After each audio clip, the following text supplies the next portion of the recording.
अजनेरीगड म्हटलं की मारुती, बजरंगबली, बलशीम, केसरीनंदन, वायुपुत्र, पवनसूत, संकटमोचक अशा अनेक नावाने ओळखल्या जाणाऱ्या श्रीराम भक्त हनुमानाचे जन्मस्थान म्हणजेच अजनेरीगड.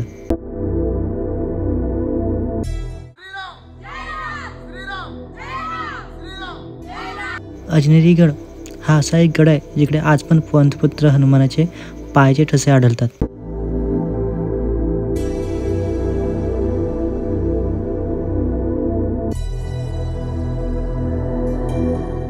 शुभ सकाळ मित्रांनो, मी साई कदम तुमचं पुन्हा एकदा स्वागत करते आपल्या यूट्यूब चॅनल SK पारगावकर ब्लॉगमध्ये. तर मित्रांनो, आज आम्ही जाणार आहेत अजनेरीगडावर. अजनेरीगड माझ्या घरापासून जवळजवळ 150 किलोमीटर अंतरावर आहे. तर मित्रांनो, मी आणि माझा मित्र दोघंजण आम्ही बाईक घेऊन चाललो आहे. तर आम्ही इकडे सकाळी 5 वाजता निघणार आहेत, म्हणजे जेणेकरून आम्ही तिथे 9 वाजता पोहोचू पायथ्याशी. आणि तसंच मित्रांनो, चला आता लवकरच भेटूया किल्ल्याच्या पायथ्याशी. तर मित्रांनो, अजनेरीगडावर जायचं कसं हे मी तुम्हाला आता सांगतोय. अजनेरीगड नाशिकवरून 20 किलोमीटर अंतरावर, तर माझ्या घरापासून 150 किलोमीटर अंतरावर आहे. तुम्ही कुठून येतात त्याच्यावर पूर्ण डिपेंड आहे का गडावर जायचं कसं. अजनेरीगडाचं बेस विलेज आहे अजनेरी गाव. तसेच मॅपची लोकेशनची डिस्क्रिप्शनमध्ये मी लिंक दिलेली आहे आणि अजनेरीगडाची पायथ्याची पण लिंक मी डिस्क्रिप्शनमध्ये दिलेली आहे. तिकडनं ते बघून तुम्हाला अजून सोयीस्कर पडेल, त्याच्यामुळे मी ते शॉर्टकटमध्ये दिलं आहे तुम्हाला. जर तुम्ही स्वतःचं वाहन घेऊन आलात तर तुमचा ट्रॅक अजनेरीगडाच्या पायथ्यापासून चालू होईल. पण जर तुम्ही स्वतःचं वाहन नाही घेऊन आलात तर तुमचा ट्रॅक अंजनेरी गावातून चालू होईल. म्हणजे मला असं वाटतं की जेणेकरून तुम्ही स्वतःचं वाहन घेऊन हे सोयीस्कर ठरेल.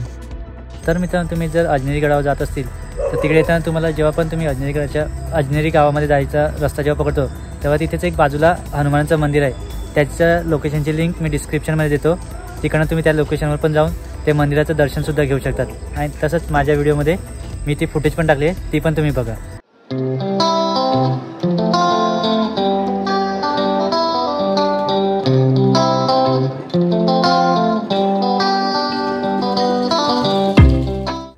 हा आहे फॉरेस्ट डिपार्टमेंटचा पहिला गेट. इकडेच आपल्याला 30 रुपयाची पावती घ्यायची असते आणि इकडनं आपल्याला पुढे जायचं असते. मित्रांनो, इथे ही पावती भेटते. ही पावती घेऊन आपल्याला पुढे वरती जायचं असते. मित्रांनो, तुम्ही बघू शकता ऑफ रोडिंग रस्ता अजनेरीगडावर जाताना हा टॉप व्ह्यू. मित्रांनो, आता आपण अजनेरीगडाच्या पायथ्याशी आलेलो आहेत. इथे आपण गाडी पार्किंग केलेली आहे. गाडी पार्किंग करून आता आपण गड चढायला सुरुवात करणार. आणि इथे गाडी पार्किंगचे 20 रुपये घेतात. ही आपली गाडी पार्किंग झालेली आहे. फॉरेस्टच्या गार्डच्या नियमानुसार ह्या गडावर तुम्ही दुपारी 3च्या नंतर जाऊ शकत नाही.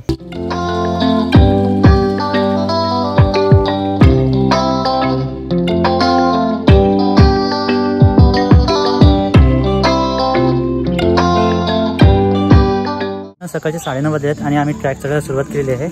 तर आम्ही जेव्हा गेटवर आपण जी पहिला 30 रुपयाची पावती फाडली त्याच्यानंतर इथे पुन्हा एकदा चेकिंग होते का आपल्या बॅगमध्ये काय आहे का नाही. इथे फक्त मोबाईलच अलाउड आहे, मोबाईलचा कॅमेरा. बाकी काय नाही. तुम्ही ड्रोन वगैरे काहीच नाही घेऊ शकत. नाही ॲक्शन कॅमेरा कोणताच नाही, नाही स्पीकरसुद्धा अलाउड आहे इथे. आणि जरी तुमच्या बॅगेमध्ये असेल तर ती चेकिंग होणार आणि त्या बॅगेतून काढणार आणि ती तुमची पावती आहे ना त्याच्यावर तो एंट्री होणार. आणि जेव्हा तुम्ही जाणार ना रिटर्न तेव्हा ती तुम्हाला रिटर्न भेटणार.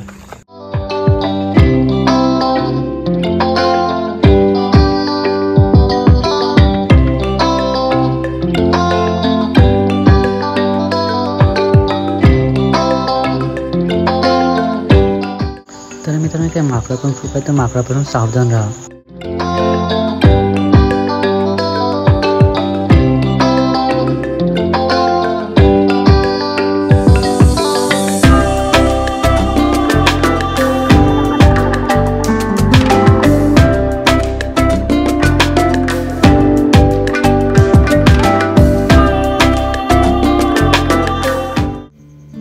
इकडेच पुरातन काळातील जैन गुफासुद्धा तुम्हाला बघायला भेटतील. ही आहे दिगंबर जैन गुफा.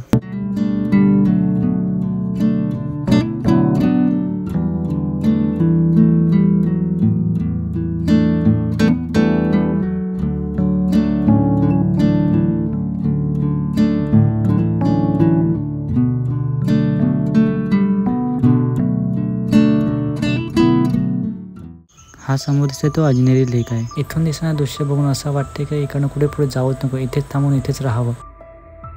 हे आहे अंजनी माता ध्यान मंदिर. सांगितलं जाते की ह्याच जागेवर अंजनी मातेने शिवशंकरला प्रसन्न करण्यासाठी तपस्या केली होती. त्यानंतर शिवशंकर प्रसन्न झाल्यानंतर पवनपुत्र हनुमानाचा जन्म झाला. इथे तपस्या केल्यामुळे ह्या गावाला आणि ह्या गडाला अजनेरी गाव आणि अजनेरी गड ह्या नावाने ओळखले जाते.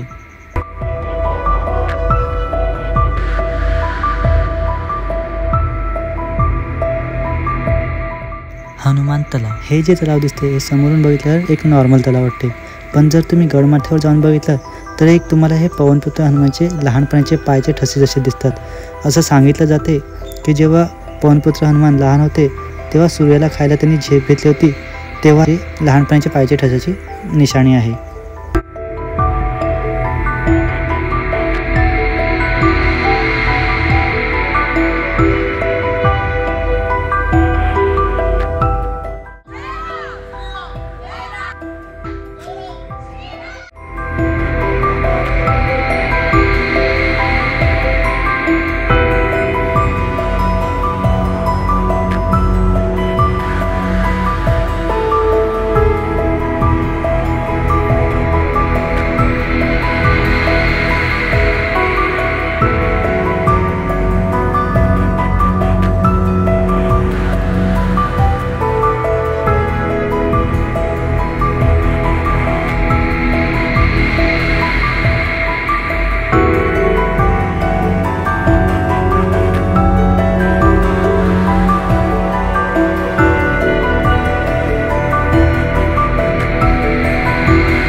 आणि जर तुम्ही ऑगस्ट किंवा सप्टेंबरमध्ये आहात तर इकडे अलग अलग प्रकारची तुम्हाला फुलं बघायला भेटतील.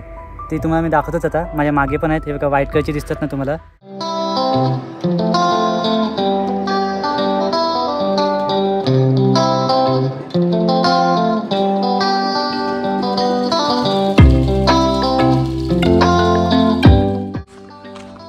केसरी के लाल.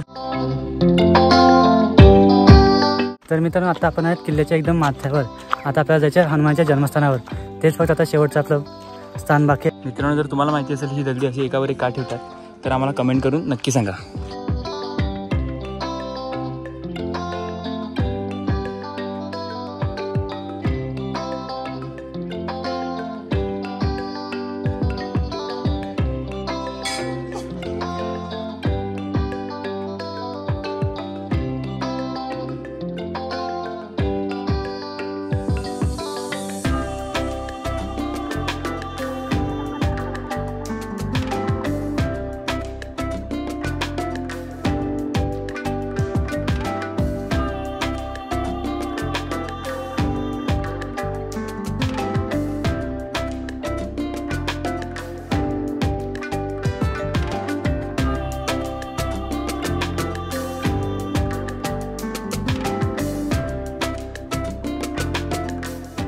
तर मित्रांनो तुम्ही आता बघू शकता, आता दर्शनसुद्धा झालं आहे हनुमानच्या जन्मस्थानावर आणि तुम्ही पब्लिक पण बघू शकता किती आहे ती. आता आम्ही इकडचा आजूबाजूचा परिसर बघतो किती काय आहे बघण्यासारखं आणि ते तुम्हाला दाखवतो.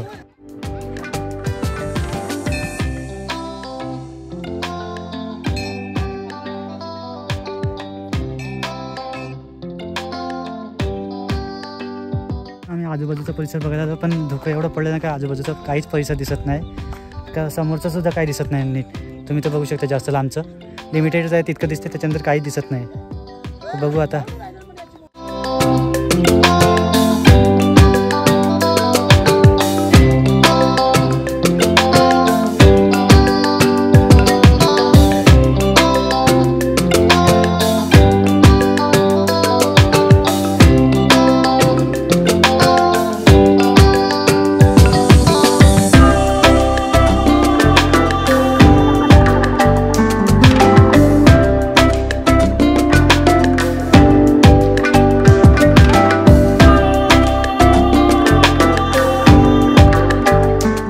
तर मित्रांनो आता आपण पूर्ण गड बघून झालेला आहे आणि माझ्या व्हिडिओच्या माध्यमातून मी तुम्हाला दाखवायचा प्रयत्न केलेला आहे.